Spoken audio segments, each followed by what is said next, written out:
If you want your kid to be a millionaire send them to data science. I agree. ಆದರೆ ಒಂದೇನು ಅರ್ಥ ಮಾಡ್ಕೋಬೇಕು ಅಂದರೆ data science ಓದೋರು ಎಲ್ರಿಗೂ ಕೆಲಸ ಸಿಗಲ್ಲ. ಅವ್ರ ಉದ್ದೇಶ ಚೆನ್ನಾಗೇ ಇರುತ್ತೆ, ಪೇರೆಂಟ್ಸ್ ಉದ್ದೇಶ ಯಾವಾಗಲೂ ಕೆಟ್ಟದಿರಲ್ಲ. ಮಕ್ಕಳು ಚೆನ್ನಾಗಿರಲಿ, ಓಕೆ ಫೈನಾನ್ಷಿಯಲಿ ಒಂದು ಸ್ವಲ್ಪ ಸ್ಟೇಬಲ್ ಆಗಲಿ ಲೈಫಲ್ಲಿ, ಮದುವೆಗಿಡ ಮಾಡ್ಕೊಳ್ಳಿ. ಕೆಲವ್ರು ಅಂತಾರೆ ನಮ್ಮ ಮಗ ಒಂದೊಂದು ಸಲ ಹೇಳ್ತಾರೆ, ಮಗಳು ಒಂದೊಂದು ಸಲ ಒಂದು ಹೇಳ್ತಾರೆ. ನಾನು ಅಂದರೆ ಖುಷಿ ಪಡಿ ಅಂತ ಹೇಳ್ತೀನಿ. ಮಕ್ಕಳಲ್ಲಿ ಕನ್ಫ್ಯೂಷನ್ ಇದೆ ಅಂದರೆ as a counsellor I am very happy. At least ಅವ್ರ ಭವಿಷ್ಯದ ಬಗ್ಗೆ ಆಲೋಚನೆ ಮಾಡ್ತಾ ಇದ್ದಾರಲ್ಲ. ಎಕ್ಸಾಕ್ಟ್ಲಿ. ನನ್ನ ಮಗ ಇದನ್ನೇ ಮಾಡಬೇಕು, ನನ್ನ ಮಗಳು ಇದನ್ನೇ ಮಾಡಬೇಕು ಅಂತ. ಇಂಜಿನಿಯರಿಂಗ್ ಕಾಲೇಜ್ಗಳಿಗೆ ಹೋಗಿ ಅಥವಾ MBA ಕಾಲೇಜ್ಗಳಿಗೆ ಹೋಗಿ, ಅಲ್ಲಿ ಪ್ಲೇಸ್ಮೆಂಟ್ ಆಫೀಸರ್ ಅಂತ ಇರ್ತಾರೆ. ಅವ್ರನ್ನ ಕೇಳಿ, ನಿಮಗೆ ಟಾಪ್ ಪ್ಯಾಕೇಜಸ್ಸು ಭಗವಂತನ ಸೃಷ್ಟಿಯಲ್ಲಿ ಪ್ರತಿಯೊಂದು ಮಗುನೂ ಡಿಸ್ಟಿಂಕ್ಟ್ ಆಗಿದೆ, unique. It's very unique. Let us celebrate that uniqueness.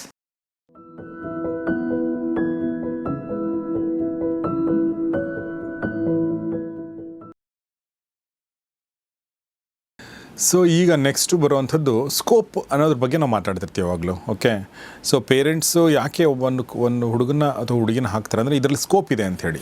ಈ ಸ್ಕೋಪ್ ಬಗ್ಗೆ ಏನು ಹೇಳಕ್ಕೆ ಇಷ್ಟಪಡ್ತೀರಿ ಶಂಕರ್ ಸರ್? ನನಗೆ ಇದು ತುಂಬ ಫೇವ್ರೇಟ್ ಟಾಪಿಕ್ಕು, ಮತ್ತು ಇದ್ರ ಬಗ್ಗೆ ಸಾಕಷ್ಟು ಪಬ್ಲಿಕ್ ಟಾಕ್ಗಳಲ್ಲಿ ನಾನು ಮಾತಾಡಿದ್ದೀನಿ. But I know my limitation. ನಾನೇನು ತುಂಬ ಏನು ಅವೇರ್ನೆಸ್ ಕ್ರಿಯೇಟ್ ಮಾಡಿದ್ದೀನಿ ಅಂತಲ್ಲ. ಇದು ಎಲ್ಲ ಪೋಷಕರು ಒಂದು ಓಪನ್ ಮೈಂಡಿಂದ ಇದನ್ನು ಕೇಳಿಸ್ಕೊಂಡು ಅರ್ಥ ಮಾಡ್ಕೊಳ್ಳಿ.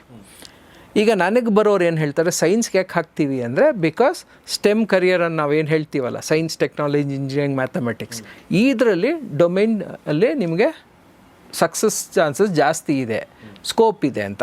ಈಗ ನನ್ನ ಕೆಲವರು ಕೇಳ್ತಾರೆ ಪೋಷಕರು, ಯಾವ ಕೋರ್ಸಿಗೆ ಜಾಸ್ತಿ ಸ್ಕೋಪ್ ಇದೆ ಸರ್, ಅದಕ್ಕೆ ಹಾಕ್ಬಿಡ್ತೀವಿ ಅಂತ. ನಾನು ಯಾವಾಗಲೂ ಕೇಳ್ತೀನಿ, ಈ ಸ್ಕೋಪ್ನ ನಿರ್ಧಾರ ಮಾಡೋದು ಯಾರು ಅಂತ. ಈಗ ನಿಮಗೆ ಸ್ಟಾಕ್ ಮಾರ್ಕೆಟಲ್ಲಿ ಇವತ್ತು ರಿಲಯನ್ಸ್ ಇಂಡಸ್ಟ್ರಿದು ಸ್ಟಾಕ್ ಪ್ರೈಸ್ ಈಗ ಏನು ಕ್ಲೋಸ್ ಆಯಿತು ಅಂತ ಕೇಳಿದ್ರೆ, ನೀವು ಇಮಿಡಿಯೇಟಾಗಿ ವೆಬ್ಸೈಟ್ಗೆ ಹೋಗಿ ಹೇಳ್ಬೋದು, ಇಷ್ಟಕ್ಕೆ ಕ್ಲೋಸ್ ಆಯಿತು, ಓಪನಿಂಗ್ ಇಷ್ಟಿತ್ತು, ಹೈ ಇಷ್ಟು ಹೋಗಿತ್ತು, ಇವತ್ತು ಲೋ ಇಷ್ಟಾಯಿತು. ಇದು 4 ಡೇಟಾ ಕೊಡ್ಬೋದು ನೀವು. ಅದು ಪ್ರಪಂಚದ ಎಲ್ಲ ಕಡೆ it is same, because it's an objective number. ಅದು ಕೊಡುತ್ತೆ, ನಾವು ಹುಡುಕ್ಬೇಕಷ್ಟೇ ಅಲ್ವಾ? ಆದರೆ ಈ ಕೋರ್ಸ್ಗೆ ಸ್ಕೋಪ್ ಜಾಸ್ತಿ ಇದೆ, ಈ ಕೋರ್ಸ್ಗೆ ಸ್ಕೋಪ್ ಇಲ್ಲ ಅಂತ ಹೇಳೋವಂಥ ಸಂಸ್ಥೆ ಯಾವುದಿದೆ? ಈ ಥರದ್ದು ಯಾವುದೂ ಸಂಸ್ಥೆ ಇಲ್ಲ. ಮತ್ತು ಇದು ಹೇಗೆ ಕೂತ್ಕೊಂತು ಕೆಲವು ಕೋರ್ಸಿಗೆ ಸ್ಕೋಪ್ ಜಾಸ್ತಿ ಇದೆ, ಇದಕ್ಕಿಲ್ಲ ಅಂತ ಅಂದರೆ, ನಾನು ಅರ್ಥ ಮಾಡ್ಕೊಂಡಿರೋದು ಬಹುಶಃ ಪೋಷಕರು ಸ್ಕೋಪ್ ಅಂತ ಯಾವುದಕ್ಕೆ ಹೇಳ್ತಾರೆ ಅಂದರೆ, ಆ ಕೋರ್ಸ್ ಮಾಡಿದ ತಕ್ಷಣ ಜಾಬ್ ಸಿಗಬೇಕು, ಕೆಲಸ ಸಿಗಬೇಕು ಮತ್ತು ಸಂಬಳ ಚೆನ್ನಾಗಿ ಸಿಗಬೇಕು. ಎಸ್. ಆದರೆ ಇವತ್ತು ಅರ್ಥ ಮಾಡ್ಕೋಬೇಕು, ನಿಮ್ಮ ಆ ಸೋಕಾಲ್ಡ್ ಕೋರ್ಸಿನ ಬೆಲೆನೇ ಕಮ್ಮಿ ಆಗ್ತಾ ಇದೆ. ಅಕಾಡೆಮಿಕ್ ಕ್ರೆಡೆನ್ಷಿಯಲ್ಸ್ಗೆ ಜಾಸ್ತಿ ವೆಯ್ಟೇಜ್ ಇವತ್ತು ಸಿಗ್ತಾ ಇಲ್ಲ. ಒಂದು ಕಾಲದಲ್ಲಿ ನೆನಪಿರ್ಬೋದು ನಿಮಗೆ, ನನ್ನ ಜನ್ರೇಷನಲ್ಲಿತ್ತು, ಈ 10th ಬೇಸಿಸ್ ಮಾರ್ಕ್ಸ್ ಬೇಸಿಸ್ ಮೇಲೆ PUC ಆದಮೇಲೆ ನಿಮಗೆ ಎಂಪ್ಲಾಯ್ಮೆಂಟ್ ಎಕ್ಸ್ಚೇಂಜಿಂದ PNTದು ಜಾಬ್ ಆಫರ್ ಬರೋದು. ಹೌದಾ? ಓಕೆ. ಈಗ ನೀವು ನನ್ನ ಏಜ್ 50s ಇರೋರು ಯಾರೋ ಪೋಸ್ಟ್ ಆಫೀಸ್ಗೆ ಹೋಗಿ ನೀವು ಕೇಳಿದ್ರೆ ನಿಮ್ಮ ಕೆಲಸ ಹ್ಯಾಕ್ ಸಿಕ್ತು ಅಂದರೆ 9 out of 10 ಇದೇ ಆಗಿರೋದು. ಓಹೋ, ಓಕೆ. 10th ಮಾರ್ಕ್ಸ್ ಬೇಸಿಸ್ ಮೇಲೆ PUC ಆದಮೇಲೆ, ಯಾಕೆ 18 ವರ್ಷ ಆಗಬೇಕಲ್ಲ ಎಂಪ್ಲಾಯ್ಮೆಂಟ್ಗೆ, PUC ಆದಮೇಲೆ ನಿಮಗೆ ಕೆಲಸಕ್ಕೆ ಕಳಿಸೋರು ಮೆರಿಟ್ ಮೇಲೆ. ಅಂದರೆ ಮೆರಿಟ್ ಮೇಲೆ ಕೆಲಸ ಸಿಗೋದು, ಅಂದರೆ ಮಾರ್ಕ್ಸ್ ಮೇಲೆ ಕೆಲಸ ಸಿಗೋದು. ಇವತ್ತು ನಾನು ಚಾಲೆಂಜ್ ಮಾಡ್ತೀನಿ ಓಪನ್ ಆಗಿ, ನನಗೆ ಒಂದು ಸಂಸ್ಥೆಯಲ್ಲಿ, ಇನ್ಕ್ಲೂಡಿಂಗ್ ಸರ್ಕಾರಿ ಸಂಸ್ಥೆಯಲ್ಲಿ, ಬರೀ ಮಾರ್ಕ್ಸ್ ಕಾರ್ಡ್ ಮೇಲೆ ಕೆಲಸ ತೊಗೊಂಡ್ರು ಅಂತ ನಂಗೆ ಪ್ರೂವ್ ಮಾಡಿ. ಯಾವ ಸಂಸ್ಥೆಯಲ್ಲಿ? ಸರ್ಕಾರಿ ಸಂಸ್ಥೆಯಲ್ಲಿ. ಸರ್ಕಾರಿ ಸಂಸ್ಥೆನೂ ಸೇರಿ, ಸರ್ಕಾರಿ ಸಂಸ್ಥೆನೂ ಸೇರಿ ಪ್ರೈವೇಟ್ ಸೆಕ್ಟರ್ ಆಗಲಿ ಯಾವುದೇ ಸೆಕ್ಟ್ರಲ್ಲಾಗಲಿ, ಸರ್ ನಮ್ಮ ಹುಡುಗಂಗೆ ಅಥವಾ ಹುಡುಗಿಗೆ ಬೇರೆ ಏನೂ ಗೊತ್ತಿರಲಿಲ್ಲ, ಬಟ್ ಮಾರ್ಕ್ಸ್ ಮಾತ್ರ ಅದ್ಭುತವಾಗಿ ತೆಗೆದಿದ್ರು, ಸೊ ಮಾರ್ಕ್ಸ್ ಕಾರ್ಡ್ ನೋಡಿ ಕೆಲಸ ಕೊಟ್ಟರು ಅಂತ ನಂಗೆ ಪ್ರೂವ್ ಮಾಡಿ. ಅದು ಈಗಲೂ ಇಲ್ಲ, ನೀವು ಒಂದು 20 ವರ್ಷದ ಹಿಂದೆ ಹೋದರೂ ಕೂಡ ಇರಲಿಲ್ಲ, ಭಾಳಷ್ಟು ಕಡೆ ಇರಲಿಲ್ಲ. ಉದಾಹರಣೆಗೆ ಪ್ರೈವೇಟಲ್ಲಿ, ಈಗ ನಾನು ಒಬ್ಬ ಜರ್ನಲಿಸ್ಟ್ ಆಗಿ 2001ನಲ್ಲಿ ETV ಸೇರಿಕೊಂಡೆ. ನಾನು ಅಲ್ಲಿಂದ ETV, TV9, ಸುವರ್ಣ ನ್ಯೂಸು, ಆಮೇಲೆ TV5 ಸುಮಾರು ಚಾನಲ್ಗಳು ಕೆಲಸ ಮಾಡಿದ್ದೀನಿ. ಒಂದು ಚಾನಲಲ್ಲೂ ಕೂಡ, ಒಂದು ಆಫೀಸಲ್ಲೂ ಕೂಡ ನಾನು ನನ್ನ MA ಇನ್ ಇಂಗ್ಲೀಷ್ ಲಿಟ್ರೇಚರ್ ಒಂದು ಸರ್ಟಿಫಿಕೇಟ್ನ ತೋರಿಸಿಲ್ಲ, ಯಾರೂ ಕೇಳೂ ಇಲ್ಲ. ETVನಲ್ಲೇ ಕೇಳಿಲ್ಲ, 2001ನಲ್ಲಿ ಕೇಳಿಲ್ಲ. 25-26 ವರ್ಷದ ಹಿಂದೆ ಕೂಡ ನಿಮ್ದು ಎಷ್ಟು ಮಾರ್ಕ್ಸು ಅಂತ ಕೇಳಿಲ್ಲ, ಯಾಕಂದರೆ ನಾನು ಜರ್ನಲಿಸಮೇ ಓದಿರಲಿಲ್ಲ. ನಾನು ಓದಿದ್ದೇ ಬೇರೆ, ಬರೀ ನನ್ನ ಅಂದರೆ ಅದು ಬೇರೆ ವಿಚಾರ ಮತ್ತೆ. ಬಟ್ ಅವಾಗಲೂ ಇತ್ತು ಅಂತ ನಾನು ಹೇಳ್ತಾರೆ. ಇದು ನಾನು ತಮಾಷೆಗೆ ಹೀಗೆ ಹೇಳ್ತೀನಿ ಸರ್. ಈಗ ನಿಮ್ಮ ಗಾಡಿನ ರಿಪೇರಿಗೆ ಬಂತು ಅಂತ ಇಟ್ಕೊಳ್ಳಿ, ಮೆಕ್ಯಾನಿಕ್ ಹತ್ರ ಹೋಗ್ತೀವಲ್ವಾ, ಇದುವರೆಗೂ ಯಾರಾದರೂ ಮೆಕ್ಯಾನಿಕ್ ಹತ್ರ ಕಾರು, ನಿಮ್ಮ 2 ವೀಲರ್ ಬಿಡೋಕ್ಕೆ ಮುಂಚೆ, ಅಣ್ಣ ನೀನು ITI ಡಿಪ್ಲೊಮೊನ ಇಂಜಿನಿಯರಿಂಗ್ ಏನು ಓದಿದ್ಯಾ, ಎಷ್ಟು ಮಾರ್ಕ್ಸ್ ತೊಗೊಂಡಿ ಅಂತ ಯಾರು ಕೇಳಿದ್ದೀವ?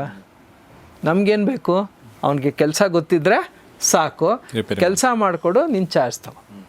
ಈಗ ದೊಡ್ಡ ಮ್ಯಾನೇಜ್ಮೆಂಟ್ದು ಮೈಂಡ್ಸೆಟ್ ಇದೇ ಆಗಿದೆ, because your academic credential will not work for me. ಅಲ್ವಾ? ಶಂಕರ್ದಾಗಲಿ ಗೌರಿ ಶಕ್ಕಿ ಅವ್ರ ಸರ್ಟಿಫಿಕೇಟ್ ಕೆಲಸ ಮಾಡೋದಿಲ್ಲ.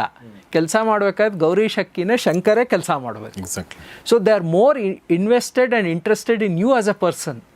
ನೀ ಏನು ಕಲ್ತಿದ್ಯಪ್ಪ, ನಿನ್ನಲ್ಲಿ ನಾಲೆಜ್ ಎಷ್ಟಿದೆ, ಎಷ್ಟು ಸ್ಕಿಲ್ಸ್ ಕಲ್ತಿದ್ಯಾ ನೀನು, ಏನೇನು ಸ್ಕಿಲ್ ಇದೆ ನಿನ್ನಲ್ಲಿ. ಇವತ್ತು BCom ಓದ್ಬಿಡ್ಬೋದು ನೀವು, ಬಟ್ BComಲ್ಲಿ ನಿಮಗೆ ಅಕೌಂಟಿಂಗ್ ಸ್ಟೇಟ್ಮೆಂಟ್ ಅಂದರೆ ಏನು, ಹೇಗೆ ಪ್ರಿಪೇರ್ ಮಾಡ್ಬೇಕು ಹೇಳ್ಕೊಡ್ತಾರೆ. ಬಟ್ ಇನ್ ಪ್ರಾಕ್ಟೀಸಲ್ಲಿ ಆ ಥರ ಮಾಡೋದಿಲ್ಲ. ಅಲ್ಲಿ ನಿಮ್ಗೆ ಮಾಡಬೇಕು ಅಂದರೆ ಒಂದು ಟ್ಯಾಲಿನ ಇಲ್ಲ SAPನ ಇಲ್ಲ ಒರಾಕಲ್ಲೋ ಯಾವ್ದಾದ್ರು ಒಂದು ERP ಸಾಫ್ಟ್ವೇರ್ ಇಟ್ಕೊಂಡಿರ್ತಾರೆ ಕಂಪ್ನಿನಲ್ಲಿ. ನಿಮಗೆ ಅದು ಕಲ್ತ್ರೆ ಆವಾಗ ಈ ನಾಲೆಜು ನಿಮ್ಗೆ ಅಲ್ಲಿ ಹೆಲ್ಪಿಗೆ ಬರುತ್ತೆ. ಇದು ನೀವು ಕಲ್ತಿಲ್ಲ ಅಂದರೆ ನಿಮ್ಗೆ ಯಾರು ಕೆಲಸ ಕೊಡೋದಿಲ್ಲ. ಸೊ ಅದಕ್ಕೋಸ್ಕರ ನಾನು ಹೇಳ್ತೀನಿ ಸ್ಟೂಡೆಂಟ್ಸ್ಗೆ, don't focus your entire energy and efforts in only getting marks. Marks ಮುಖ್ಯ, ಅದು ಬೇಡವೇ ಬೇಡ ನಾನು ಹೇಳ್ತಿಲ್ಲ. ನಿಮಗೆ ಎಷ್ಟು ಸಾಧ್ಯ ಇದೆ ಅಷ್ಟು ತೊಗೊಳ್ಳಿ, ಆದರೆ ಮಾರ್ಕ್ಸ್ಗೆ ಮಾತ್ರ ಸೀಮಿತ ಆಗಬೇಡಿ. ಮಾರ್ಕ್ಸ್ ಆಚೆನೇ ನಿಜವಾದ ಜೀವನ ಇರೋದು. ಎಸ್. ಸೊ ಅದನ್ನ ಇನ್ನೊಂದು ಎಕ್ಸಾಂಪಲ್ ನೀವು ಕೊಡ್ತಾ ಇದ್ರಿ. ಅಂದರೆ ಮಾರ್ಕ್ಸ್ ಅಂದರೆ ಒಳ್ಳೆ ಮಾರ್ಕ್ಸ್ ತೊಗೊಂಡವರು ಎಲ್ಲರೂ ಕೂಡ BEನಲ್ಲಿ ಒಳ್ಳೆ ಮಾರ್ಕ್ಸ್ ತೊಗೊಂಡಿದ್ದಾರೆ, ಒಳ್ಳೆ ಕಾಲೇಜಿಂದ ಬಂದಿದ್ದಾರೆ ಅಂತಂದರೆ ನೀವು IIT ಮತ್ತು ಎಕ್ಸಾಂಪಲ್ ಕೊಡ್ಬೋದಾ? ಅಂದರೆ ನೀವು ಹೇಳ್ತಾ ಇದ್ದೀರಿ. ಖಂಡಿತ. ನೀವು ಸ್ಕೋಪ್ ಬಗ್ಗೆ ಹೇಳಿದ್ರಲ್ಲ, ನಂದು ಯಾವಾಗಲೂ ಇಷ್ಟೇ ಲಾಜಿಕ್ ಪೇರೆಂಟ್ಸ್ ಹತ್ರ. ಇಂಜಿನಿಯರಿಂಗ್ ಸ್ಕೋಪ್ ಇದೆ ಅಂತ ನೀವು ಹೇಳಿದ್ರಿ, ಆಯಿತು ಒಪ್ಕೊತೀನಿ, ನನಗದೇನು ಒಪ್ಕೊಳ್ಳೋಕ್ಕೇನು ಬೇಜಾರಿಲ್ಲ. ಈಗ ಕೋರ್ಸಲ್ಲಿ ಸ್ಕೋಪ್ ಇರೋದಾದರೆ ಒಂದು ಇಂಜಿನಿಯರಿಂಗ್ ಕಾಲೇಜ್ನಲ್ಲಿ ಒಂದೇ ಥರ ಕೋರ್ಸ್ ಮಾಡಿ ಹೊರಗೆ ಬರೋ ಎಲ್ಲ ಮಕ್ಳಿಗೂ ಆ ಸ್ಕೋಪ್ ಸಿಗಬೇಕಲ್ವ. ಬಟ್ ಏನಾಗುತ್ತೆ, ನಿಮಗೆ ಟಿಪಿಕಲ್ ಸಿಚುವೇಶನ್ ಏನಿದೆ, ಒಂದಷ್ಟು ಮಕ್ಕಳಿಗೆ ಆವ್ರೇಜ್ ಪ್ಯಾಕೇಜ್ ಕೆಲಸ ಸಿಗುತ್ತೆ, ಒಂದಷ್ಟು ಮಕ್ಕಳಿಗೆ ಎಲಿಜಿಬಿಲಿಟಿನೇ ಇರೋಲ್ಲ ಪ್ಲೇಸ್ಮೆಂಟ್ಗೆ, ಹಾಗಾಗಿ ಅವ್ರ ಕೆಲಸ ಸಿಗೋದಿಲ್ಲ ಕ್ಯಾಂಪಸ್ ಪ್ಲೇಸ್ಮೆಂಟಲ್ಲಿ. ಇನ್ನೊಂದು ಸಣ್ಣ ಪರ್ಸೆಂಟೇಜ್ ಮಕ್ಕಳಿಗೆ ಕೆಲಸನೂ ಸಿಗುತ್ತೆ, ಬಟ್ ಆವ್ರೇಜ್ ಪ್ಯಾಕೇಜ್ಗೆ ಹೋಲಿಸಿದ್ರೆ 5 ಪಟ್ಟು 6 ಪಟ್ಟು 8 ಪಟ್ಟು ಹೆಚ್ಚಿನ ಪ್ಯಾಕೇಜ್ ಸಿಗುತ್ತೆ. ನಿಮಗೆ ಒಂದೇ ಕಾಲೇಜು, ಒಂದೇ ಸಿಲೆಬಸ್ಸು, ಒಂದೇ ಪ್ರಶ್ನೆ ಪತ್ರಿಕೆ, ಒಬ್ಬರೇ ಮೇಷ್ಟ್ರು, ಇಷ್ಟು ಎಲ್ಲದೂ ಕಾಮನ್ ಆಗಿರ್ಬೇಕಾದ್ರೆ why 3 different outcomes from the same source? ಇದನ್ನ 3 Idiots ಸಿನಿಮಾಲಿ ತುಂಬ ಚೆನ್ನಾಗಿ ತೋರಿಸಿದ್ದಾರೆ. ಅಂದರೆ ನೀವೆಲ್ಲ ಹೆದರ್ಕೊಂಡು ಮಾರ್ಕ್ಸ್ ಓದ್ತೀರಾ, ನಾನು ಕಲಿಬೇಕು ಅನ್ನೋ ಆಸಕ್ತಿಯಿಂದ ಓದ್ತೀನಿ ಅಂತ ಹೇಳ್ತಾನೆ. ಕಡೆಗೆ ಜೀವನದಲ್ಲಿ ದೊಡ್ಡ ಮಟ್ಟದಲ್ಲಿ ಯಶಸ್ಸು ಪಡೆಯೋದು ಯಾರು ಅಂದರೆ, ಯಾರು ಆಸಕ್ತಿಯಿಂದ ಕಲಿತಾನೆ ಅವನು ಬೆಳಿತಾನೆ. ಅದಕ್ಕೆ ಯಾವಾಗಲೂ ಹೇಳ್ತೀನಿ, ನಿಮ್ಮ ಕಂಫರ್ಟ್ ಝೋನಿಂದ ಹೊರಗೆ ಬನ್ನಿ, ಎಕ್ಸ್ಪ್ಲೋರ್ ಮಾಡಿ. ನೀವು ಎಕ್ಸ್ಪ್ಲೋರ್ ಮಾಡಿದಾಗ ನಿಮ್ಗೆ ಅನುಭವ ಆಗುತ್ತೆ. You will experience life, and from experience you will learn. The more you learn, the more you going to progress in life. ಈ ಶಾರ್ಟ್ ಕಟ್ ನನಗೆ ಗೊತ್ತಿಲ್ಲ, how to hack this system. ಯಾಕೆಂದರೆ ನೀವು ಕಲಿದಲ್ಲೇ ಬೆಳೆಯೋದಕ್ಕೆ ಸಾಧ್ಯನೇ ಇಲ್ಲ ಈಗಿನ ಜಾಬ್ ಮಾರ್ಕೆಟಲ್ಲಿ. ಯಾರು ಹೆಚ್ಚು ಕಲಿತಾ ಹೋಗ್ತಾರೆ ಅವರಷ್ಟೇ they will stay relevant in the job market. ಇಲ್ಲಾಂದ್ರೆ ಲೆಕ್ಕ ಹಾಕೊಳ್ಳಿ ಸರ್, ಒಂದು ChatGPT AI ಟೂಲ್ ಬಂದಿದ್ದಕ್ಕೆ ಗೂಗಲ್ ಫಸ್ಟ್ ಏನು ಮಾಡಿದ್ರು, 23,000 ಜನ ಇಂಜಿನಿಯರ್ಸ್ನ ಕೆಲಸದಿಂದ ತೆಗೆದ್ರು 3 ಇನ್ಸ್ಟಾಲ್ಮೆಂಟಲ್ಲಿ. ಅಲ್ಲಿಂದ ಶುರು ಆಗಿದ್ದು ನನ್ನ ನನ್ನ ರಿಸರ್ಚ್ ಪ್ರಕಾರ ಇದುವರೆಗೂ ಸುಮಾರು 1.5 ಲಕ್ಷ ಜನ ಆ ಟೆಕ್ನಾಲಜಿಯಿಂದ ಕೆಲಸ ಕಳ್ಕೊಂಡಿದ್ದಾರೆ. ಅಂದರೆ ಒಂದು ಟೆಕ್ನಾಲಜಿ ಎಷ್ಟು ಡಿಸ್ಪ್ಲೇಸ್ ಮಾಡ್ಬೋದು ನೋಡಿ. ಎಕ್ಸಾಕ್ಟ್ಲಿ. ಜಾಬ್ ಮಾರ್ಕೆಟಲ್ಲಿ ಎಂಥ ಸಮಸ್ಯೆ ಸೃಷ್ಟಿ ಮಾಡ್ಬೋದು. ಯಾಕೆ ಅಂದರೆ ಸುಮಾರು ಜನ ಈಗ ನನ್ನ ಹತ್ರ ಬರ್ತಾರೆ, ಸರ್ ಯಾವುದು ಸ್ಟೇಬಲ್ ಕರಿಯರೋ, ಯಾವುದರಲ್ಲಿ ಸಂಪಾದನೆ ಜಾಸ್ತಿ ಆಗುತ್ತೆ ಅದನ್ನು ಸಜೆಸ್ಟ್ ಮಾಡಿ ಅಂತ. ನನಗೆ ಒಂದು ಹಂತಕ್ಕೆ ಇದರಲ್ಲಿ ಮೀಡಿಯಾ ಮೇಲೂ ಒಂದು ಆಪಾದನೆ ಇದೆ. ಈಗೇನು ಮಾಡ್ತಾರೆ, ನಿಮಗೆ ನ್ಯಾಷನಲ್ ಡೈಲೀಸ್ ಆಗಲಿ, ನೀವು ಮ್ಯಾಗ್ಝಿನ್ಸಲ್ಲಾಗಲಿ ಅಡ್ವರ್ಟೈಸ್ಮೆಂಟ್ ಥರದಲ್ಲಿ ಅಡ್ವರ್ಟೋರಿಯಲ್ ಹೇಳ್ತಾರೆ. ಅದರಲ್ಲಿ ಏನು ಮಾಡ್ತಾರೆ, if you want your kid to be a millionaire, send them to data science. I agree, data science demand ಇದೆ, ಅದಕ್ಕೆ ಸೋಕಾಲ್ಡ್ ಸ್ಕೋಪು ಇದೆ, ಕೆಲಸನೂ ಸಿಗುತ್ತೆ. ಆದರೆ ಒಂದೇನು ಅರ್ಥ ಮಾಡ್ಕೋಬೇಕು ಅಂದರೆ, ಡೇಟಾ ಸೈನ್ಸ್ ಓದೋರು ಎಲ್ರಿಗೂ ಕೆಲಸ ಸಿಗಲ್ಲ, ಕೆಲಸ ಸಿಗದವ್ರು ಎಲ್ಲರೂ ಸಕ್ಸಸ್ನ ಕಾಣೋದಿಲ್ಲ. ಡೇಟಾ ಸೈನ್ಸಲ್ಲಿ ಸಕ್ಸಸ್ಫುಲ್ ಆಗಬೇಕಂದ್ರೆ ಒಂದು, you have to be very good in numerical analysis, you have to be very good with creativity, you have to be very good with your visualisation ability. ಯಾಕೆಂದರೆ ಇಷ್ಟು ಡೇಟಾನ ಅನಲೈಸ್ ಮಾಡಿ ನೀನು ಅದರಿಂದ ಒಂದಷ್ಟು ಮೀನಿಂಗ್ನ ಹೊರಗೆ ತೆಗೆದು ಅದನ್ನು ರಿಪೋರ್ಟ್ ಮಾಡಿ ಕೊಡಬೇಕು ಯಾರಿಗೆ, ಡಿಸಿಷನ್ ಮೇಕರ್ಗೆ. ಇದು ನಿನ್ನ ಡೇಟಾ ಸೈಂಟಿಸ್ಟ್ ಅಥವಾ ಡೇಟಾ ಅನಲಿಸ್ಟ್ ರೋಲು. ನಿನಗೆ ಡೇಟಾ ಅನಾಲಿಸಿಸ್ ಸ್ಕಿಲ್ಲೇ ಇಲ್ಲ ಅಂದರೆ ನೀನು ಇಲ್ಲಿ ಕೋರ್ಸ್ ಪಾಸ್ ಮಾಡಿಬಿಡ್ಬೋದು, ಬೈ ಚಾನ್ಸ್ ಕೆಲಸನೂ ಸಿಕ್ಬಿಡ್ಬೋದು, but you think you will be able to contribute. ಅಲ್ಲ, ಡೇಟಾ ಅನಾಲಿಟಿಕ್ಸ್ ಕೂಡ ಇವತ್ತು AI ಮಾಡುತ್ತೆ ಅಲ್ವಾ? ಆ AI ಮಾಡುವಂಥ ರಿಪೋರ್ಟನ್ನು ಅನಲೈಸ್ ಮಾಡುವಂಥ ಕೆಲಸ ನೀವು ಮಾಡೋದು. Exactly, that is where human intelligence is required. ನಿಮಗೆ ಅದು ಮಾಡೋ ಕೆಪಾಸಿಟಿ ಇಲ್ಲ, ಮಾಡೋ ಆಸಕ್ತಿ ಇಲ್ಲ ಅಂದರೆ then you are not going to survive. Success ಬಿಡಿ, ನಿಮ್ಗೆ ಸರ್ವೈವೇ ಆಗೋಕ್ಕಾಗಲ್ಲ. ನಮ್ಮ ಕಾಲದಲ್ಲಿ ಹೇಳ್ತಿದ್ರು IIT ಸೇರ್ಕೊಂಬಿಟ್ರೆ ಜೀವನ ಸೆಟ್ಲ್ ಆಗೋಗುತ್ತೆ ಅಂತ. ಇವತ್ತು IITನಲ್ಲಿ ಡೇಟಾ ಹುಡುಕಿದ್ರೆ ಕಳೆದ 2 ವರ್ಷದಲ್ಲಿ ಸುಮಾರು 40%ನಷ್ಟು ಅನ್ಎಂಪ್ಲಾಯ್ಮೆಂಟ್ ರೇಟ್ IITಸಲ್ಲಿದೆ. ಒಂದು ಕಾಲದಲ್ಲಿ IIT ಓದ್ಬಿಟ್ರೆ ಸಾಕು, ಕೆಲಸ ಗ್ಯಾರಂಟಿ ಅನ್ನಂಗಿತ್ತು ಪರಿಸ್ಥಿತಿ. ಇವತ್ತು ಆ ಥರ ಇಲ್ಲ. ನಾನು ಅದಕ್ಕೆ ಹೇಳ್ತೀನಿ, ವಿತ್ ಲಾಟ್ ಆಫ್ ರೆಸ್ಪಾನ್ಸಿಬಿಲಿಟಿ, ಯಾವುದೇ university including Ivy League universities of the west, ಇಂಥ ಯೂನಿವರ್ಸಿಟಿ ಅಥವಾ ಇಂಥ ಕಾಲೇಜಲ್ಲಿ ಈ ಕೋರ್ಸ್ ಮಾಡಿಬಿಟ್ರೆ 100% ಕೆಲಸ ಸಿಗುತ್ತೆ ಅನ್ನೋದು ಒಂದು ಉದಾಹರಣೆ ಕೊಟ್ಬಿಡಿ. ಯಾಕೆಂದರೆ ಇಲ್ಲಿ ನಾವೇನು ಅರ್ಥ ಮಾಡ್ಕೊತಿಲ್ಲ ಅಂದರೆ, ಕಾರ್ಪೊರೇಟ್ ಪ್ರಪಂಚದ ಒಂದು ಡೈನಮಿಕ್ಸು, ಅಕಾಡೆಮಿಕ್ ಪ್ರಪಂಚದ ಡೈನಮಿಕ್ಸು ತುಂಬ ಬೇರೆ ಬೇರೆ ಇದೆ. ಅಕಾಡೆಮಿಕ್ಸಲ್ಲಿ ನೀವು ಮಾರ್ಕ್ಸ್ ತೊಗೊಂಡ್ರೆ ನಿಮ್ಮ ಪರ್ಫಾರ್ಮರ್ ಅಂತ ನಾವು ಮೆರೆಸ್ತೀವಿ, ಗೋಲ್ಡ್ ಮೆಡಲ್ ಕೊಡ್ತೀವಿ, ಟಾಪರ್ ಅಂತ ಹೇಳ್ತೀವಿ. ಬಟ್ ಅಲ್ಲಿ ದಾಟಿ ನೀವು ಕಾರ್ಪೊರೇಟ್ ಪ್ರಪಂಚಕ್ಕೆ ಹೋಗ್ತಿದ್ದಾಗೆ ಅವ್ರು ಅದನ್ನೆಲ್ಲ ಪಕ್ಕಕ್ಕಿಟ್ಟು ನೀನು ಒಳಗೆ ಬಾ ಅಂತೀಯಾರೆ. ನಿನ್ನ ಗೋಲ್ಡ್ ಮೆಡಲು, ನಿನ್ನ ಮಾರ್ಕ್ಸ್ ಕಾರ್ಡು, ನಿನ್ನ ಸರ್ಟಿಫಿಕೇಟ್ ನಮಗೇನು ಬೇಕಾಗಿಲ್ಲ, ನೀನು ಒಳಗೆ ಬಾ, ನಿನ್ನಲ್ಲಿ ನಮಗೆ ಆಸಕ್ತಿ ಇರೋದು. ಯಾಕೆ ನಮಗೆ ಕೆಲಸ ಮಾಡೋಕ್ಕಾದ್ರೆ ನೀನು, ನಿನ್ನ ಸರ್ಟಿಫಿಕೇಟ್ ಅಲ್ಲ ಅಂತ. ಸಡನ್ನಾಗಿ ಅದು ಶಾಕ್ ಆಗೋಗುತ್ತೆ ಕೆಲವ್ರಿಗೆ. ನನ್ನ ಹತ್ರ ಒಂದು ಕೇಸ್ ಬಂದಿತ್ತು. ನಮ್ಮ ಮೈಸೂರಿನ ಅತಿ ಪ್ರತಿಷ್ಠ ಇಂಜಿನಿಯರಿಂಗ್ ಕಾಲೇಜಲ್ಲಿ ಕಂಪ್ಯೂಟರ್ ಸೈನ್ಸಲ್ಲಿ ಒಳ್ಳೆ CGPA ತೊಗೊಂಡು ಪಾಸಾಗಿದ್ದಾನೆ ಹುಡುಗ. ಪಾಸಾಗಿ 2 ವರ್ಷ ಆಗಿತ್ತು ನನ್ನ ಹತ್ರ ಬಂದಾಗ, ಕೆಲಸ ಇಲ್ಲ, ಡಿಪ್ರೆಷನ್ಗೆ ಹೊಟ್ಟೋಗಿದ್ದಾನೆ. ಅವನೇನು ಅಂದ್ಕೊಂಡಿದ್ದ, ನಾನು ಚೆನ್ನಾಗಿ ಓದಿ ಒಳ್ಳೆ ಮಾರ್ಕ್ಸ್ ತೊಗೊಂಬಿಟ್ರೆ ಡಿಫಾಲ್ಟಾಗಿ ನನಗೆ ಕೆಲಸ ಸಿಗುತ್ತೆ ಅಂತ. ನಾನು ಪೋಷಕರಲ್ಲಿ ಒಂದು ಸಜೆಷನ್ ಕೊಡ್ತೀನಿ, please try it out. Engineering ಕಾಲೇಜ್ಗಳಿಗೆ ಹೋಗಿ ಅಥವಾ MBA ಕಾಲೇಜ್ಗಳಿಗೆ ಹೋಗಿ, ಅಲ್ಲಿ ಪ್ಲೇಸ್ಮೆಂಟ್ ಆಫೀಸರ್ ಅಂತ ಇರ್ತಾರೆ, the person responsible for placing the students. ಅವ್ರನ್ನ ಕೇಳಿ, ನಿಮಗೆ ಟಾಪ್ ಪ್ಯಾಕೇಜಸ್ಸು ತುಂಬ ಮಾರ್ಕ್ಸ್ ತೊಗೊಳ್ಳೋ ವಿದ್ಯಾರ್ಥಿಗೆ ಸಿಗ್ತಾ ಇದೆಯಾ ಅಥವಾ ಬೇರೆಯವ್ರಿಗೆ ಸಿಗ್ತಿದೆಯಾ ಅಂತ. ಯಾಕೆ ನಾನು ಇದಕ್ಕೆ ಉತ್ತರ ಹೇಳಲ್ಲ, ಯಾಕೆ ನಾನು ನಿಮ್ಗೆ I don't want to make you biased. ನೀವೇ ವಿಚಾರಿಸ್ಕೊಳ್ಳಿ. ಹೌದಾ?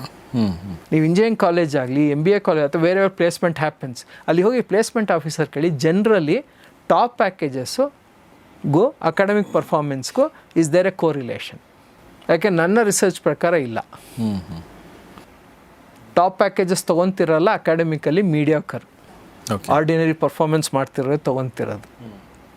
ನಮ್ಮಲ್ಲಿ ಅಬ್ದುಲ್ ಕಲಾಂ ಒಂದ್ಸಲಿ ಫೇಮಸ್ಲಿ ಹೇಳಿದ್ರು, do you regret anything about your student life ಅಂತ.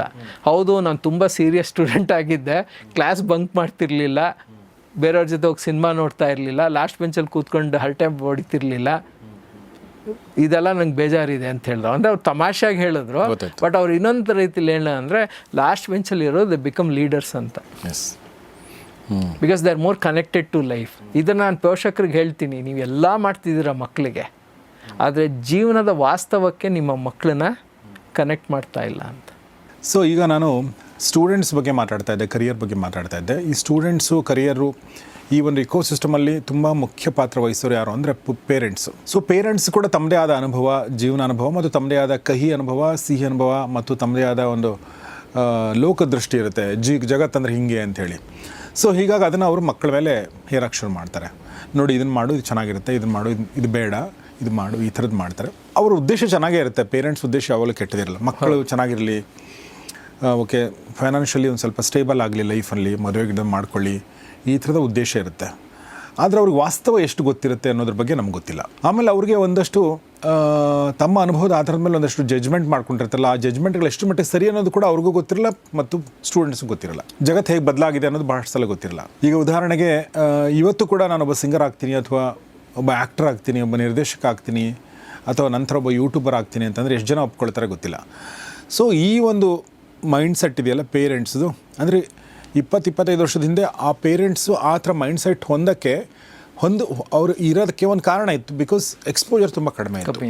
ಬಟ್ ಇವತ್ತಿಷ್ಟು ಎಕ್ಸ್ಪೋಜರ್ ಎಲ್ಲ ಇದ್ಮೇಲೂ ಕೂಡ ನನ್ನ ಮಗ ಇದನ್ನೇ ಮಾಡಬೇಕು, ನನ್ನ ಮಗಳು ಇದನ್ನೇ ಮಾಡಬೇಕು ಅಂತ ಪೇರೆಂಟ್ಸ್ ಯಾರಾದರೂ ಅಂದ್ಕೊಂಡ್ರೆ, ಅದನ್ನು ಮಾಡಲೇಬಾರ್ದು ಅಂತ ಅಂದ್ಕೊಂಡ್ರೆ, ಅದು ಎಂಥ ಒಂದು ದೊಡ್ಡ ತಪ್ಪು. ಅದ್ರ ಬಗ್ಗೆ ಏನು ಹೇಳಕ್ಕೆ ಇಷ್ಟಪಡ್ತೀರಾ? ಒಂದು ಡೇಟಾ ಕೊಟ್ಬಿಟ್ಟು ಆಮೇಲೆ ನಾನು ವಿಚಾರ ತಿಳಿಸ್ತೀನಿ. ಸುಮಾರು 3 ವರ್ಷ 2023ರಲ್ಲಿ ಎಕನಾಮಿಕ್ ಟೈಮ್ಸ್ ಅವರು ಒಂದು ಸರ್ವೆ ಮಾಡ್ತಾರೆ. ಸರ್ವೆ ಎಲ್ಲಿ ಮಾಡ್ತಾರೆ ಅಂದರೆ, ಇಂಟರ್ನ್ಯಾಷನಲ್ ಸ್ಕೂಲ್ಗಳು, where the cream of society ಮಕ್ಕಳಿರ್ತಾರಲ್ಲ, ಆ ಪೇರೆಂಟ್ಸನ್ನ ಸರ್ವೆ ಮಾಡ್ತಾರೆ. ಆ ಸರ್ವೆನಲ್ಲಿ ಒಂದು ಪ್ರಶ್ನೆ ಕೇಳ್ತಾರಂತೆ, ನಿಮಗೆ ಗೊತ್ತಿರೋ ಒಂದಷ್ಟು ಕರಿಯರ್ಗಳ ಬಗ್ಗೆ ಹೇಳಿ ಅಂತ. ನನಗೆ ಆ ರಿಸಲ್ಟ್ ನೋಡಿ ತುಂಬ ಶಾಕ್ ಆಯಿತು. ಸ್ವಲ್ಪ ಅದನ್ನು ತಪ್ಪಿರ್ಬೋದು ಅಂದ್ಕೊಂಡ್ರು ಡೇಟಾನಲ್ಲಿ. ಮ್ಯಾಕ್ಸಿಮಮ್ ಅಂದರೆ 8ರಿಂದ 10 ಕರಿಯರ್ ಬಿಟ್ಟರೆ ಯಾರೂ ಹೇಳೋಕ್ಕಾಗಿಲ್ಲ. ಈ ಪೇರೆಂಟ್ಸ್ ಎಲ್ಲ ಯಾರು ಅಂದರೆ, they are the top layer of the society. Successful business men, successful politician, ಇಂಡಸ್ಟ್ರಿಯಲಿಸ್ಟ್ಗಳು 8ರಿಂದ 10 ಮೇಲೆ ಹೇಳೋಕ್ಕಾಗಲಿಲ್ವಂತೆ. ಈಗ ನನಗೂ ಆ್ಯಸ್ ಎ ಕರಿಯರ್ ಕೌನ್ಸಿಲ್ ನೀವು ಕೇಳಿದ್ರೆ ಎಷ್ಟು ಹೇಳ್ಬೋದು ಅಂದರೆ ನನ್ನ ಮೆಮರಿಗೆ 10, 15, 20 ಇಷ್ಟು ಬರ್ಬೋದು. ಬಟ್ ಇವತ್ತು ನೀವು ನಾನೊಂದು ವೆಬ್ಸೈಟ್ ಹೇಳ್ತೀನಿ, ಆ ವೆಬ್ಸೈಟ್ ಹೋಗಿ ನೀವು ಹುಡುಕಿದ್ರೆ ಕನಿಷ್ಠ ಪಕ್ಷ ನಿಮಗೆ 1000 ಮೇಲೆ ಡಿಫ್ರೆಂಟ್ ಕರಿಯರ್ ಆಕ್ಯುಪೇಷನ್ನ ಡಾಕ್ಯುಮೆಂಟ್ ಮಾಡಿ ಅವರು ಅದಕ್ಕೆ ಏನೇನು ಸ್ಕಿಲ್ ಸೆಟ್ ಬೇಕು ಅನ್ನೋದನ್ನು ಹಾಕಿದ್ದಾರೆ. ಅಂದರೆ ಪ್ರಪಂಚ ಎಲ್ಲಿಂದ ಎಲ್ಲಿಗೆ ಬಂದಿದೆ. ನಾವು ಮಾತ್ರ ಹಳೆ ಕಾಲದ ಥರ ಈಗಲೂ ಮೆಡಿಕಲ್ಲು, ಇಂಜಿನಿಯರಿಂಗು, CA ಎಲ್ಲ ಇದರಲ್ಲೇ ಕೂತಿದ್ದೀವಿ. ನೀವು ಹೇಳ್ದಂಗೆ ಪೇರೆಂಟ್ಸು ತಪ್ಪಂತಲ್ಲ, ಯಾಕೆ ನೀವು ಅವ್ರ ವಾಸ್ತವನ ಅರ್ಥ ಮಾಡ್ಕೊಂಡಿರ್ತಾರೆ. ನನಗೆ ಇರೋದು ಸಮಸ್ಯೆ ಅಲ್ಲೇ. ನಾನು ಪೇರೆಂಟ್ಸಲ್ಲಿ ಒಂದು ವಿಚಾರ ಏನು ನೋಡ್ತೀನಿ ಅಂದರೆ ಅವರು ಏನು ಸತ್ಯ ಅಂತ ನಂಬಿರ್ತಾರಲ್ಲ ಅದೇ ವಾಸ್ತವ ಅಂತ ವಾದ ಮಾಡ್ತಾರೆ.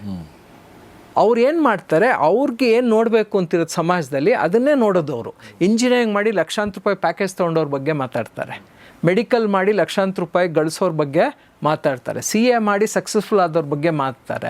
ನಾನು ಹೇಳ್ತೀನಿ ಒಂದು ಹಂತ ಆ ಕಡೆ ಇದ್ದರೆ ಈ ಕಡೆನೂ ಇದೆಯಲ್ಲ ರಿಸಲ್ಟ್ಸು. CA ಮಾಡಿ ಈಗಲೂ ಕಷ್ಟಪಡ್ತಿರೋರು ಇದ್ದಾರೆ, ಇಂಜಿನಿಯರಿಂಗ್ ಮಾಡಿ ಕೆಲಸ ಇಲ್ದಲೇ ಇರೋರು, ಕಾಲ್ ಸೆಂಟ್ರಲ್ಲಿ 10,000 12,000 ಕೆಲಸ ಮಾಡ್ತಿರೋರು ಇದ್ದಾರೆ, ಮೆಡಿಕಲ್ ಮಾಡಿ ಇನ್ನೂ ಡ್ಯೂಟಿ ಡಾಕ್ಟ್ರಾಗೆ ಕಷ್ಟಪಡ್ತಿರೋರು ಇದ್ದಾರೆ. ಇದನ್ನು ಯಾಕೆ ನೋಡಲ್ಲ ಅಂದರೆ they don't want to see this. ಮಕ್ಳಿಗೆ ಅದು ಮಾತ್ರ ಉದಾಹರಣೆ ಕೊಟ್ಟು ನೀನು ಇದರಲ್ಲಿ ಒಂದು ಆಗು, because they are safe careers ಅನ್ನೋದು ಕೂತಿದೆ ಪೇರೆಂಟ್ಸ್ಗೆ. ನಾನು ಅವ್ರದ್ದು ತಪ್ಪು ಅಂತ ಹೇಳೋಕ್ಕಾಗಲ್ಲ, ಯಾಕೆಂದರೆ ಪೋಷಕರು ಎಲ್ಲಿ ಎಡವಟ್ ಮಾಡ್ತಾರೆ ಅನ್ನೋದಕ್ಕೆ, ಅಥವಾ ಅವ್ರು ಯಾಕೆ because they want to push their kids only to safe careers. ಅವರ ಪ್ರಕಾರ ಸೇಫ್ ಅಂತ ಏನಿರುತ್ತೆ ಅಂದರೆ ಎಲ್ಲರೂ ಹೋಗೋ ದಾರಿಲಿ ನಮ್ಮ ಮಕ್ಕಳು ಹೋಗಲಿ ಅನ್ನೋದು. ಇಲ್ಲಿ 2 ವಿಚಾರ ಪೇರೆಂಟ್ಸ್ಗೆ ಹೇಳ್ತೀನಿ ನಾನು.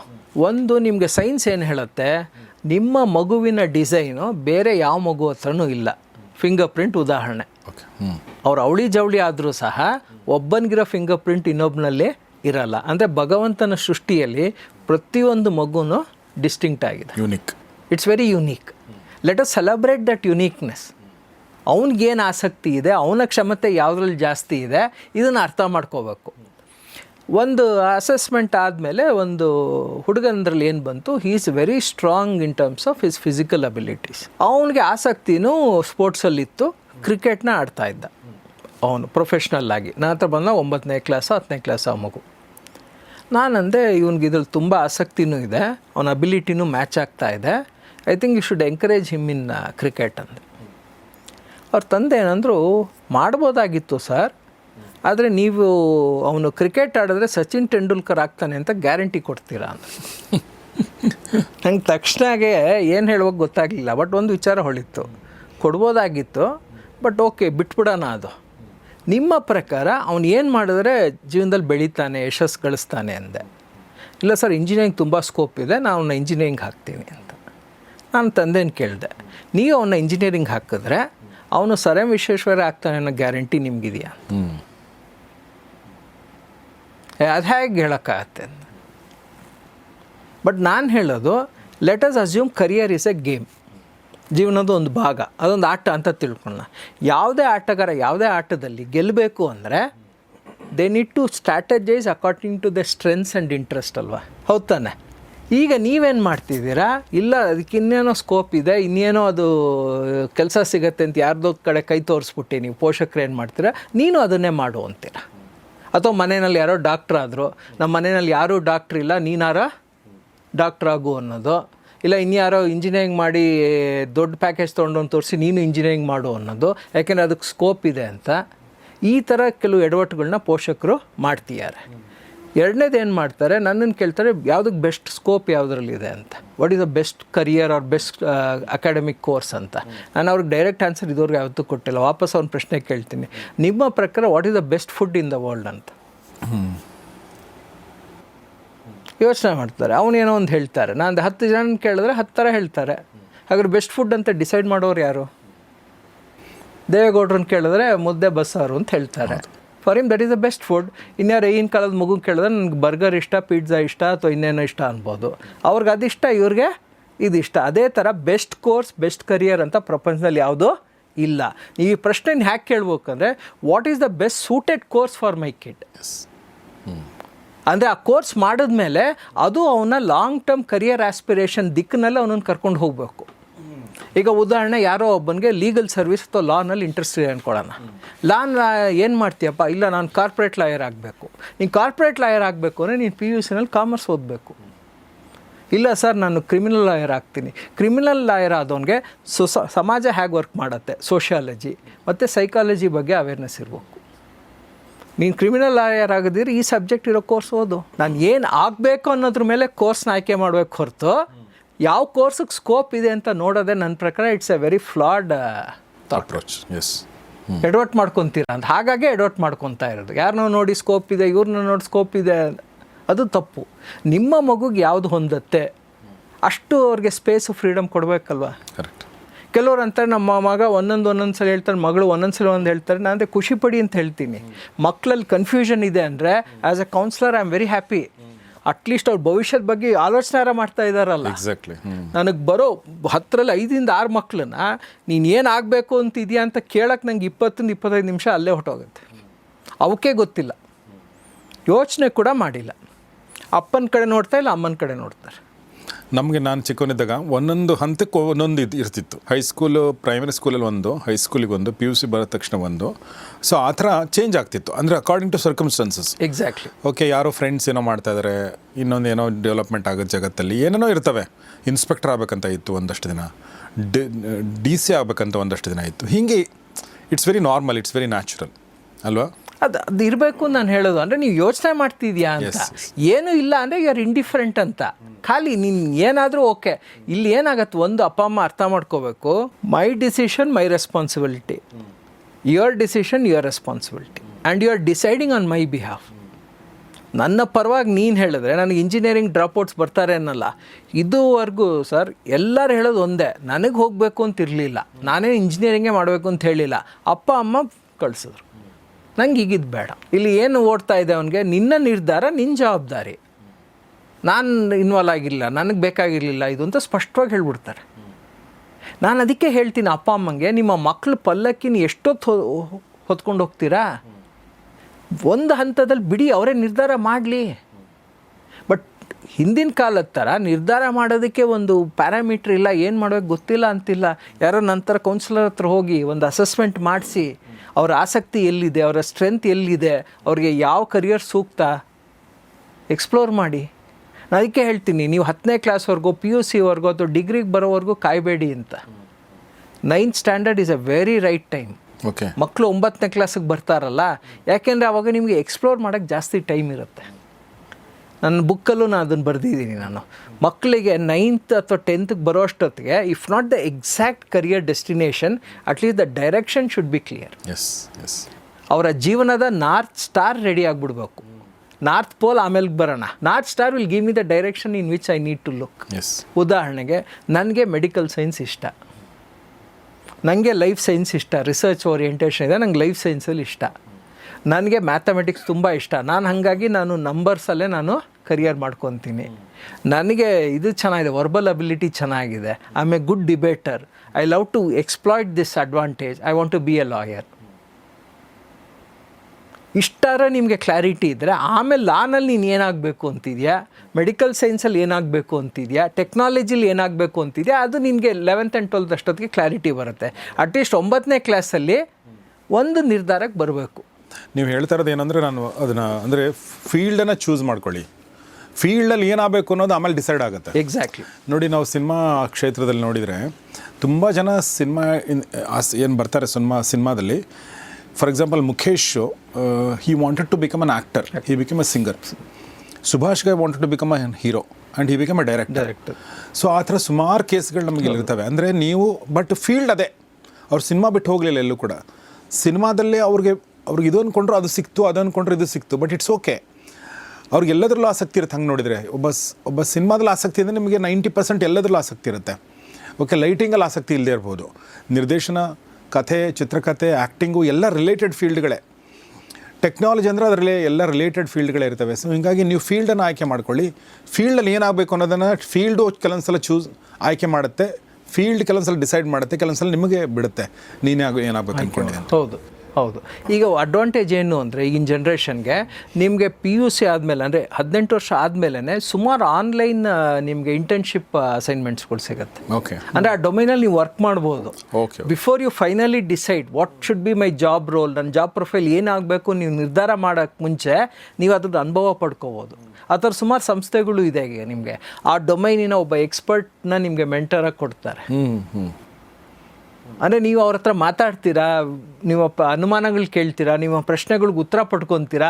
ಹಾಗಾಗಿ ನನಗಿದು ಹೆಚ್ಚು ಸೂಕ್ತ ಅನ್ನೋ ಕ್ಲಾರಿಟಿ ನಿಮ್ಗೆ ಬರುತ್ತೆ. ಎಕ್ಸಾಕ್ಟ್ಲಿ. ಬಟ್ ಅದು ಬರೋಕ್ಕೆ ನಿಮಗೆ ಫೀಲ್ಡ್ ನೀವು ಫಿಕ್ಸ್ ಮಾಡ್ಕೋಬೇಕು ಫಸ್ಟ್. ಸೊ ಅದೊಂದು ಪುಸ್ತಕ ಬರೆದಿದ್ದೀರ ಅಂತ ಹೇಳಿದ್ರೆ ಅದೊಂದು ಸ್ವಲ್ಪ ತೋರಿಸ್ಬೋದಾ? Yeah, thank you.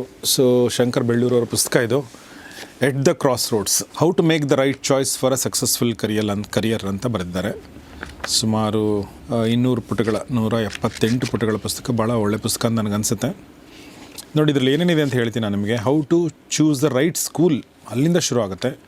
How to raise your kids to be successful and happy. Successful and happy, ಬರೀ ಸಕ್ಸಸ್ಫುಲ್ ಆದರೆ ಏನೂ ಯೂಸ್ ಇಲ್ಲ. Psychometric test, how does it benefit your kid.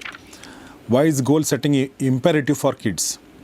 After the 10th, how and what to choose. After the 12th, how and what to choose. After graduation, to study further or look for a job. What's better, conventional or liberal arts courses? The impact of technology on new age careers, emerging trends. How to build a happy and successful career. NEP, National Education Policy. ಅದು last chapter. ಆಮೇಲೆ ಈಗ 2ನೇ ಎಡಿಷನಲ್ಲಿ ಹಾಕಿದ್ದು ನಾನು. ಯಾಕಂದರೆ ಅವಾಗ ನಾನು ಇದು ರಿಲೀಸ್ ಮಾಡಿದಾಗ ಅದು ಇನ್ನೂ NEP ಬಂದಿರಲಿಲ್ಲ. ಸೊ ಇದನ್ನು ತೊಗೊಳ್ಬೇಕನ್ನೋರಿಗೆ ಇದರದೊಂದು ಆನ್ಲೈನ್ ಲಿಂಕ್ ಇದೆಯಾ? ಯಾ, ಅಮೆಝಾನಲ್ಲಿ ತರಿಸ್ಕೋಬೋದು. ಆನ್ಲೈನ್ ಲಿಂಕ್ ನಾನು ಕೊಟ್ಟಿರ್ತೀನಿ, ನಮ್ಮ ಡಿಸ್ಕ್ರಿಪ್ಷನಲ್ಲಿ ಕಮ್ಯುನಿಟಿ ಪೇಜಲ್ಲಿ ಹಾಕಿರ್ತೀನಿ. ಆಸಕ್ತರು ಇದನ್ನು ಓದಿ ಅಂತ ನಾನು ಕೇಳ್ಕೊಳ್ತೀನಿ. ಯಾರ ಮನೇಲಿ ಮಕ್ಕಳಿದ್ರೆ ಅವರೆಲ್ಲ ಓದಲೇಬೇಕು ಅಂತ ಅನಿಸುತ್ತೆ.